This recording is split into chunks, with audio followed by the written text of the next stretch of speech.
ஆண்டவரும் இரட்சகருமான இயேசு கிறிஸ்துவின் ஈடு இணையற்ற நாமத்தில் அன்றன்றுள்ளப்பம் வாசகர்களுக்கு எங்கள் அன்பின் வாழ்த்துக்கள்.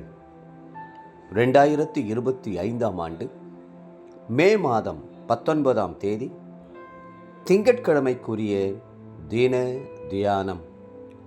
இன்றைய தலைப்பு ஆழத்தில் அதிசயங்கள். 107ஆம் சங்கீதம் 24ஆம் வசனம் சொல்லுகிறது, அவர்கள் கர்த்தருடைய கிரியைகளையும் ஆழத்திலே அவருடைய அதிசயங்களையும் காண்கிறார்கள்.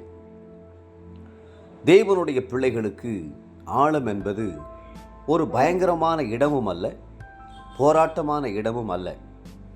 ஆழம் என்பது அதிசயங்களை காணும் இடமாக இருக்கிறது. ஒரு இரவு வேளை கடல் கொந்தளித்து கொண்டிருந்த நேரத்தில் கப்பலில் வேலை செய்து கொண்டிருந்த ஒருவர் மேல்தட்டில் நின்று தன் பணியை செய்து கொண்டிருந்தார்.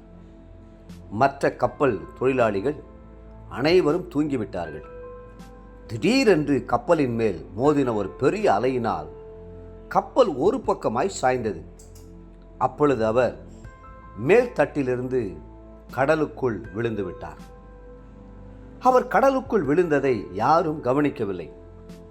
திடீரென்று எதிர்பாராமல் விழுந்த அவர் தன்னால் இயன்ற மட்டும் சத்தம் எழுப்பி தன்னை காப்பாற்றும்படி சத்தமிட்டு கூப்பிட்டார். ஆனால் அவருடைய சத்தம் யாருடைய காதிலும் கேட்கவில்லை.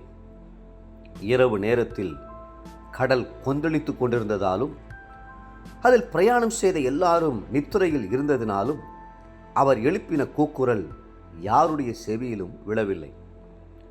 கர்த்தர் மீது விசுவாசம் கொண்டவராய், இயேசுவே இரட்சியும் என்று அந்த நிலையிலும் அவர் மன்றாடிய போது அவருடைய கைகளில் ஒரு கயிறு கிடைத்தது. அந்த கயிறு கப்பலின் மேலிருந்து கீழே விழுந்த ஒரு கயிறு. அதை இறுக பிடித்து கொண்டு தொங்கியபடியே மேல்தட்டிற்கு வந்து சேர்ந்து விட்டார். அவர் விழுந்ததும் யாருக்கும் தெரியாது, எழுந்து வந்ததும் யாருக்கும் தெரியாது. அதிசயங்களை செய்கிற கர்த்தர் மாத்திரமே அதை அறிந்திருந்தார். கடல் கொந்தளித்ததைப் போல உங்கள் வாழ்க்கை இன்று கொந்தளித்து கொண்டிருக்கலாம். ஆழத்தில் அதிசயங்களை காண பண்ணுகிறவர் உங்களுக்கு அற்புதத்தை செய்து உங்களை நிலைநிறுத்த கிருபையுள்ளவராய் இருக்கிறார். உங்கள் படகில் இயேசு இருக்கிறார். இன்றைக்கு நீங்கள் காண்கிற இந்த கொந்தளிப்பெல்லாம் உங்கள் தேவன் அற்புதத்தை செய்ய போகிறார் என்பதையே வெளிப்படுத்துகிறது. நீங்கள் பயப்படுவது போல எந்த தீமையும் உங்களுக்கு நேராது. வேதம் சொல்லுகிறது, 107ஆம் சங்கீதம் 28, 29, 30ஆம் வசனங்களில், அப்பொழுது தங்கள் ஆபத்திலே அவர்கள் கர்த்தரை நோக்கி கூப்பிடுகிறார்கள், அவர்கள் இக்கட்டுகளுக்கு அவர்களை நீங்களாக்கி விடுவிக்கிறார். கொந்தளிப்பை அமர்த்துகிறார், அதன் அலைகள் அடங்குகின்றன.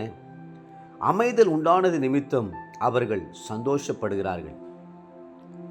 தேவப்பிள்ளைகளே, அதிசயங்களை செய்கிற தேவன் இதோ இன்றுதானே கடலையும் காற்றையும் அதட்டி உங்கள் வாழ்க்கையில் அமைதியை கொண்டு வருவார். இன்றைய நினைவிற்கு 107ஆம் சங்கீதம் 9ஆம் வசனம், அவருடைய கிருபை நிமித்தமும் மனுபுத்திரருக்கு அவர் செய்கிற அதிசயங்களின் நிமித்தமும் அவரை துதிப்பார்களாக. இன்றைய வேத வாசிப்பு காலை 1 நாளாகமம் 7, 8 மற்றும் 9ஆம் அதிகாரங்கள், மாலை யோவான் 6ஆம் அதிகாரம் 22 44ஆம் வசனம் முடிய. அன்புக்குரிய அன்றன்றுள்ளப்பம் வாசகர்களே, மீண்டும் உங்களை வாழ்த்துகிறோம். அதிசயங்களை செய்கிறவர் உங்கள் நடுவிலே இருக்கிறார். கர்த்தர் தாமே உங்களை ஆசீர்வதித்து மென்மேலும் உயர்த்துவாராக. ஆமென்.